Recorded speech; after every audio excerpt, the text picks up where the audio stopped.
What's going on, YouTube? Bacon here, bringing another video. This one gonna be my VPL semifinals matchup for Season 3. We're going up against Dick once again, who we played during the regular season. Just for reference, Dick and I, 8 teams made playoffs, and Dick and I were the 4th and 5th seeds, respectively. So we're both 7-3 over the course of the season. He had a little bit better differential than me and had the head-to-head. He actually beat everybody in our division, so really nice season down to Dick. Huge improvement from last season for sure. And he stomped us week 1. Like, it was bad, guys. I basically got wrecked by Tyranitar that week.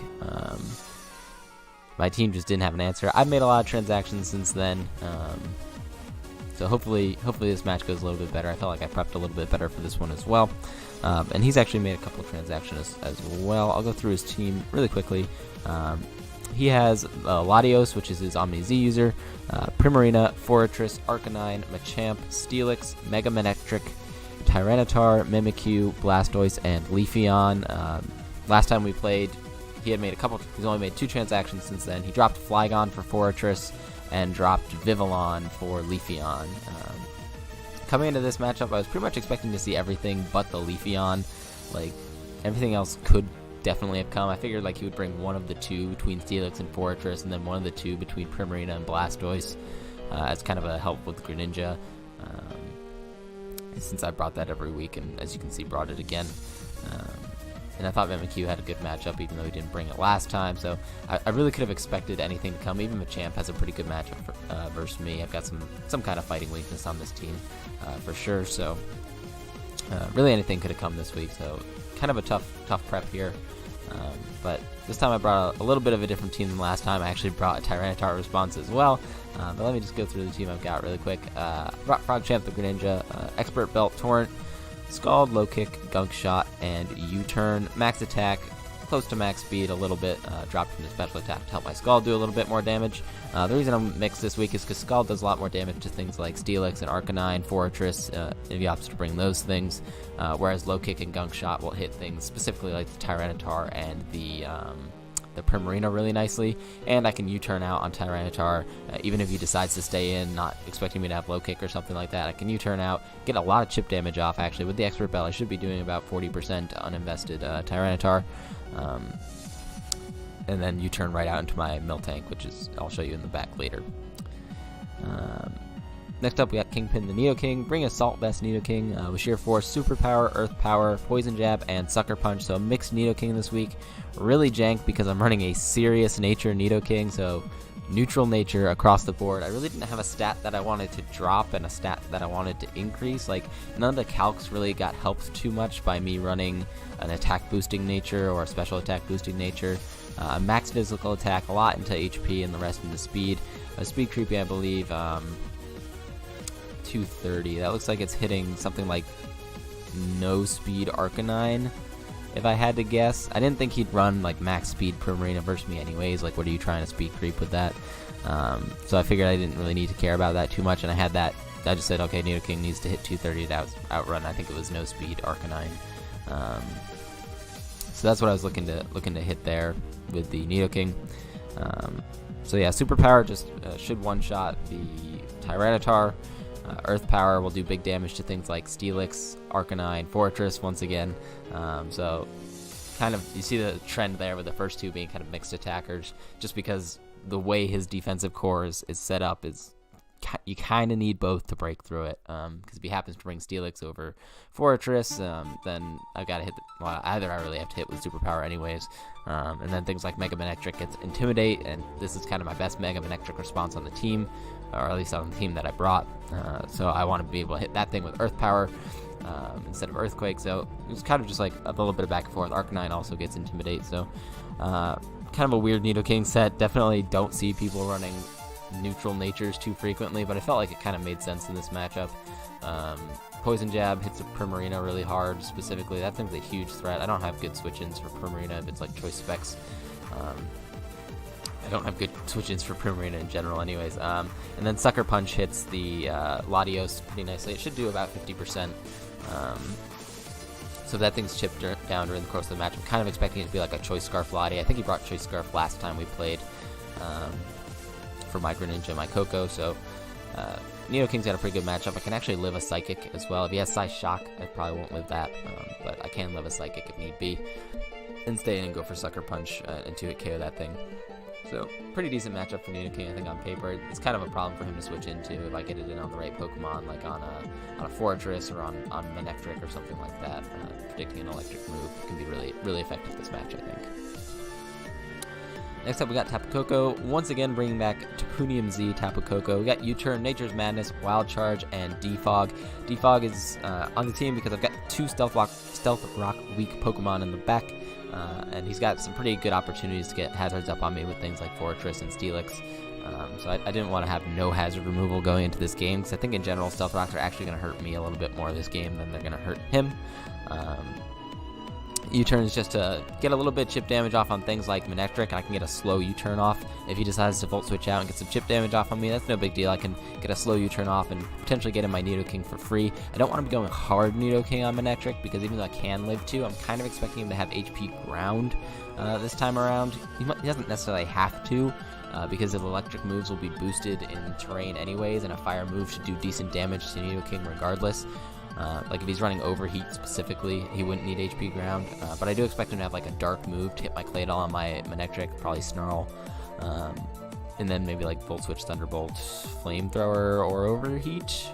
Could tech on HP ground there if he doesn't want to deal with the special attack drops from Overheat or the reduced damage output from Flamethrower. But that's kind of what I'm expecting from the Manectric here. So U-turn's really nice there to get a slow initiative move off. I am max HP on this Tapu Koko, only a very little bit of speed to creep. What's the next fastest thing on his team behind Manectric? Latios? Yeah, only a little bit of speed needed to creep Latios. And then the rest in the physical attack, so my U-turns can do a little bit more damage, and they get some pretty big chip damage off on things like the Latios. I'm going to have to play some kind of guessing games as far as Latios goes. If I think he's going for Draco, I have to bring in my Tapu Koko. If I think he's going Greninja, or if I think he's going for Psychic, I can bring in my Greninja. So it's kind of a prediction game with the Latios every time it comes out. So the point here is to kind of limit its switch-ins. I did want to bring Klefki, but I felt like it just was so passive against his team. Plus, the Latios, if it is running like a Choice Scarf or Choice Specs or something, could easily trick my Klefki on a very obvious switch-in. And he'll probably have HP Fire anyways to hit my Abomasnow. If he's like Life Orb or something like that, I still don't take it very well. So I just didn't feel like it was worth bringing Klefki here as my Fairy to resist, Fairy and Steel to resist the Latios' hits. I didn't think it helped that much. Wild Charge. I opted for Wild Charge over like Thunderbolt. It was kind of back and forth for me on this as well. Wild Charge was mostly for something like a potential Assault Vest Primarina or even Wakamberry Primarina. It doesn't drop to Wild Charge, but I'll get a lot more damage off with Wild Charge than I would with Thunderbolt, just because Primarina's special defense stat is naturally much higher than its physical defense stat. So this is mainly to threaten that. It's also to threaten a potential Assault Vest Blastoise. If he's running like Assault Vest Miracle or something janky like that, I don't want to proc that with a Volt Switch or a Thunderbolt. And I think Assault Vest Blastoise actually has a decent matchup versus me if you wanted to go that route. You could slap spin on it, run Aura Sphere for my Greninja. It's a great Greninja switch in, because even Grass Knot shouldn't do too much back.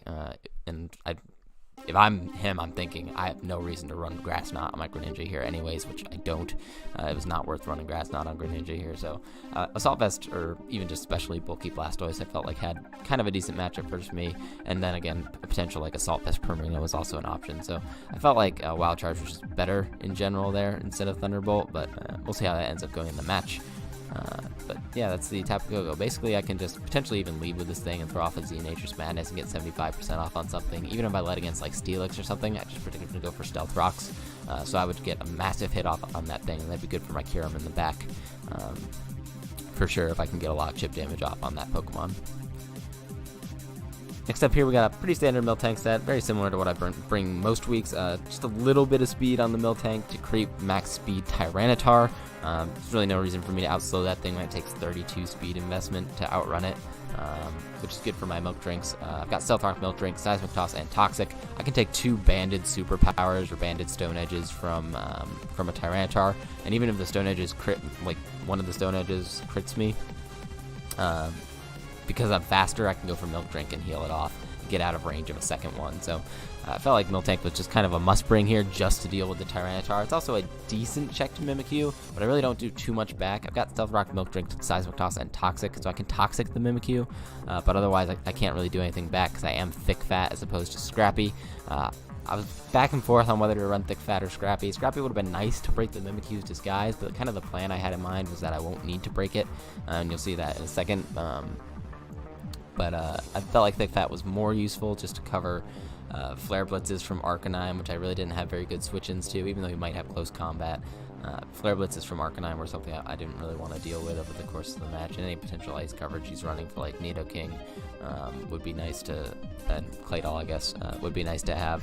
Not that he has too much on his team that would be running ice coverage in the first place, but maybe something like, I don't know, Blastoise might have Ice Beam on his team. I don't know if you'd really need to tech it on anything here, but just in case, I wanted to have it, mostly for the Arcanine, as I mentioned. Last up here, no, not last up, second to last here, we got Mr. Freeze, Kieran Black.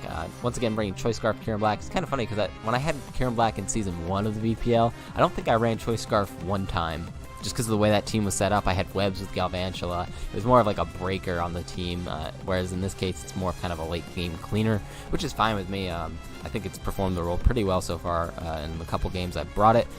But this time, once again, it's Choice Scarf with Fusion Bolt, Ice Beam, Earth Power, and Iron Head. Fusion Bolt will ignore Manectric's Lightning Rod prior to Mega Evolving, so if I have like Terrain up and I get this in on, say, like a Blastoise or a Primarina, I can pretty freely click Fusion Bolt unless he has Steelix kicking around. Then it's a bit of a guessing game. But I can pretty freely click Fusion Bolt and not really worry about it. Because if he does go into Manectric, that thing, I don't think it dies, but it's going to take some huge damage from Fusion Bolt, which is good for the rest of my team. Actually, I think Fusion Bolt into -1 terrain boosted Fusion Bolt, like if they're both terrain boosted, I think Fusion Bolt onto regular Manectric, followed by Fusion Bolt onto Mega Evolved Manectric will still KO in terrain.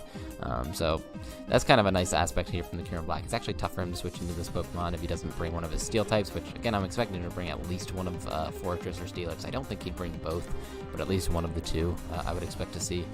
So Kieran Black could get us weak going late game. Ice Beam is just good stab to hit things like the Latios specifically. I don't really want to be locked into a Dragon move because that gives Mimikyu the opportunity to set up for absolute nothing. So I would rather run Ice Beam here to hit the Latios, even though I'm going to do a little bit less damage. I forgot to mention I really didn't need much speed on this thing since I was only kind of really creeping it to outspeed Manectric. So I put max attack and then close to max special attack, with the rest dropped into speed with a naive nature here on the Kyurem to kind of run a mix set. Earth Power hits Steelix really nice. Earth Power hits Fortress decently. Hits Mega Manectric pretty nicely as well. So just decent coverage for his team. And I ignore Levitate on Latios as well. So it's not a free switch in if he predicts the ground move, even though it won't do too much to Latios. Any chip damage is good chip damage on that thing over the course of the match. And last up we had Iron Head. This is my Mimikyu check, basically. Offensive Mimikyu check. So if Mimikyu +2 and kills something, I can, assuming I'm at a reasonable amount of health with Kieran Black, I think, first of all, he's going to be Jolly Mimikyu because he does naturally outspeed Kieran Black by 1 point. So I'd expect him to be Jolly Mimikyu versus me. And at +2 without Life Orb, he's only doing like 30% to me with a Shadow Sneak. So as long as I'm not below that threshold, I can check +2 Mimikyu with this Kieran Black, assuming, of course, he doesn't crit me, and OHKO that thing with Iron Head because of my ability. I once again ignore Disguise. So Terra will be coming in really clutch this matchup as far as ignoring abilities goes. I think there's a decent chance for Kieran Black to clean late game. Now last up we got Wampa with Mega Abomasnow, once again bringing the double ice here. We got the exact same Abomasnow set I brought last time, except I think I had Leech Seed on it last time. So I've got Blizzard, Ice Shard, Giga Drain, and HP Fire. I think I had Leech Seed instead of HP Fire last time, but now that he has the Fortress, felt like it was worth bringing HP Fire. This is a good amount of HP invested, little bit of physical attack, and then the rest into special attack invested Abomasnow. I honestly couldn't tell you what the HP investment was for. It might be to live like an HP Fire from Latios or Primarina or something like that. Couldn't tell you.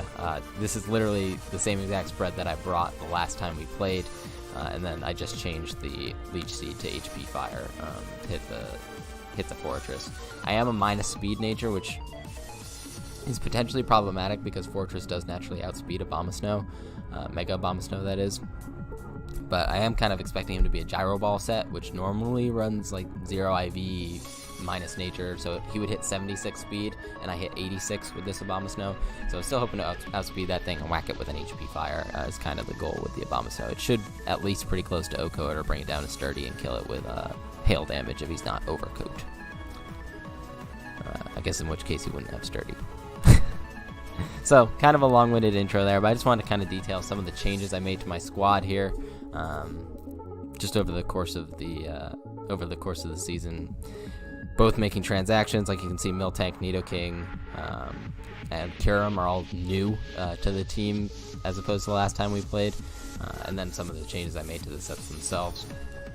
Because this is actually, I don't think it's. This might be this is my second rematch. Second time I've had a rematch in the same season.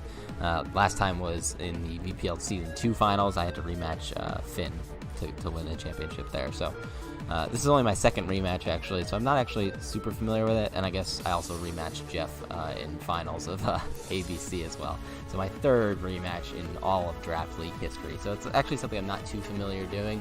And it's always tough to say, like, how much should you change based on what happened last time. Like, I got wrecked by Tyranitar last time, so I brought Miltank. But I guess you guys will see. The question is, how much is that worth doing in the end, is making those kinds of changes to your team. So without further ado, we'll get into the match. As you can see, he brought Primarina, Tyranitar, Forretress, Manectric, Mimikyu, and Latios. I'm predicting his lead to be either the Forretress or the Manectric. He doesn't have a whole lot of reason not to lead Manectric versus me, for the most part, unless he's fearing like a Nidoking lead. Primarina is also scary because, like I mentioned, I don't have good switch-ins for Primarina, so I can't let that thing come in for free. So I'm thinking lead with either my Nidoking or my Tapu Koko, just kind of off the bat. Nidoking's better for me against Manectric, but I can still slow U-turn out with Tapu Koko if that's the case. And I could potentially Z turn 1 and get a lot of damage off on something. So I kind of like that option more than anything else. So that's exactly what I'm going to do. I'm going to lead off with Tapu Koko here as he leads off with the Primarina. So I think he actually led Primarina last time we played as well. So it's a good thing I led with Tapu Koko here because, like I mentioned, no good switch-ins for this Pokemon on my team. So I can pretty freely click Wild Charge here. There is kind of a guessing game because he does have the Manectric in the back, but I am going to click it anyways as he goes out into the Fortress, which is nicely named Bacon. For myself, I assume, but it turns out he's Rocky Helmet, so that's a little unfortunate because I'm going to be taking a lot of chip damage, and I can't just kind of freely wild charge this thing to death now. So I'm just going to go for Nature's Madness, which will make me not take damage, because I will KO it with another wild charge as he goes for Stealth Rocks. So this Fortress is nice and low now, which is good for my Kyurem. He is in range of an Earth Power. But now I kind of have to defog here. Like I mentioned, my team really does not appreciate rocks being on the field at all, as he goes for Earthquake. So he's actually got Earthquake on this thing, which I was not expecting him to have. I was expecting, like I mentioned, Gyro Ball to come out there, but he actually makes a good play here and goes out to Manectric. I'm kind of content to make the double down here so he can't get up rocks, but this is huge. It turns out he's not Lightning Rod Manectric, so I think that was a not a misgen, but a mistake in the team builder there, not having Lightning Rod on Manectric and predicting him to maybe go for an HP ground. I don't want to go hard Nidoking here as he just goes for the smart play and goes for Volt Switch. So a little unfortunate there that I make a little bit of a bad prediction there and go into Kyurem Black, and I take some pretty significant chip damage on it, which is not what I want this early in the match, as he's able to pretty freely get out into his Tyranitar. Even like a Z Kyurem Black I don't think knocks out Tyranitar full. So I have to go Miltank here. As like I mentioned, he actually gets a little bit more sand chip on me, so none of that chip is good for my Kyurem Black, because that means if I come in on like Stealth Rocks later in the game, not going to be a very good check to Mimikyu if he's set up. But I do go hard Miltank here as he goes for the Stone Edge, and unfortunately misses. We'll see later in the game. I don't really think that ended up coming into play too much, but we'll talk about that when we get to it. So that's, I think, the first Stone Edge actually this Tyranitar has missed all season, unfortunately for Dick, so bad time for it to come during playoffs, but like I mentioned, I don't think it had too much of an impact.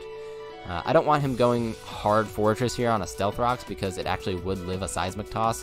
So I'm just going to Seismic Toss here, get some actually really nice chip off on the Latios. That thing's pretty close to in range of my Nidoking's Sucker Punch, and it is in range of, I believe, an Ice Shard plus Hail damage or Sand damage. So I'm just going to go Tapu Koko here, either to sack it off or predicting a Draco Meteor. I don't think he's going to Psychic this turn. And he does go for the Draco Meteor. So I make the right offensive pivot there out into my Tapu Koko, and I'd love to U-turn here. I would love to U-turn here, but he has the freaking Fortress with Rocky Helmet in the back, so I have to hard double out into my Abomasnow here, predicting the Fortress to want to come out. In reality, I probably should have gone Nidoking here because I was predicting the Fortress. There was really no reason for him to stay in there, I think, in my mind. So I probably should have gone Nidoking here because I would be faster than this Fortress guaranteed. But as you're going to see here, I'm going to Mega Evolve and click Blizzard because he has no switch-ins, or no good switch-ins anyways. But it turns out he's a faster Fortress, so he's not running Min-Speed Fortress for Gyro Ball, which is good information for me to know. But now I have no way of getting these Stealth Rocks because my Tapu Koko is just a sack at this point, which is really, really unfortunate. Because now these Stealth Rocks are going to be up, chipping down my Kyurem Black. I'm going to come in at 39%, and my Abomasnow is going to be taking 25% every time it switches back onto the field. So he goes out into Manectric. No reason for him here to not click a fire move in my mind. I've got a couple options, but the best one in my mind is just to sack Tapu Koko. It prevents him from getting Volt Switch initiative on me, and it also prevents him from knocking out my Abomasnow, which I might need the Ice Shard chip for later in the game, or even the Hail chip later in the game. So this Manectric is nice and low now. It's only at 39%. I've got no reason not to go out into my Assault Vest Nidoking. I'll eat any hit from this thing, and I doubt he wants to stay in on me. And because I'm not intimidated, Poison Jab will kill from this range. It actually might have even killed if I was intimidated. Got no reason not to click it, as he brings out the Latios, predicting probably the Earth Power. But I clicked Poison Jab there. Like I mentioned, I had no reason not to. I'd outspeed the Tyranitar on the following turn. Mimikyu wouldn't knock me out from full, and that thing would have its disguise broken if it came in on a hit. So there's really no reason for him to, like, he was either going to stay in and sack the Manectric, or he was going to go out into Latios. So there's no reason for me not to click Poison Jab there. And I'm able to knock out the Latios, which is nice for me. He brings out Primarina here, and I think I kind of have to scout for a rando Choice Scarf Primarina here. For some reason in my head, I was thinking, like, the only reason he would bring it out is if it's Choice Scarf, which, as we'll see, is not the case. He does go for Scald. Thankfully, he does not burn Abomasnow. So I'm just going to go for Giga Drain here. He doesn't have any good switch-ins, and if he is Choice Scarf, he's locked into Scald. But it turns out, as you're going to see, he is not locked into Choice Scarf, and he does have HP Fire. So that's unfortunate for my Abomasnow. It's going to go down.